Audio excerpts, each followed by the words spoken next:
প্রধান উপদেষ্টা কাতারে সফর সঙ্গী হিসেবে প্রথমেই ফুটবলারদের কথা মনে করেছেন, এমনটাই জানিয়েছেন বাংলাদেশ নারী ফুটবল দলের অধিনায়ক আফিদা খন্দকার।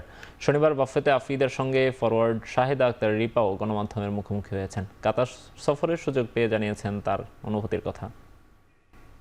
প্রধান উপদেষ্টা মহোদয় তিনি প্রথমে ফুটবলারদের কথা মনে করছে, তারপরে ক্রিকেটারদের কথা মনে করছে। তো উনি নিজের মুখে বলছে যে আমি প্রথমে ফুটবলারদের কথা মনে করছি। তো এটা শুনে আমাদের খুব ভালো লাগছে। কাতার যেহেতু ফুটবল জনপ্রিয়, তো সেখানে আমাদের মহিলা ফুটবলের কথা তুলে ধরার চেষ্টা করব যে আমাদের এখানে তেমন ফ্যাসিলিটিস পাই না ফুটবলের জন্য। তো ওখানে গিয়ে যদি আমরা ক্যাম্প করার সুযোগ পাই বা কাতারের টিমের সাথে মহিলা টিমের সাথে যদি আমরা ফ্রেন্ডলি ম্যাচ খেলতে পারি, তো এগুলাই সেট করছি যে এগুলো বলবো। ফুটবলটা যদি না খেলতাম তাহলে তো আর এত বড় অর্জন করতে পারতাম না। অবশ্যই সবসময় চেষ্টা করি ফুটবলটাকে ধরে রাখার চেষ্টা, ভালো কিছু দেওয়ার।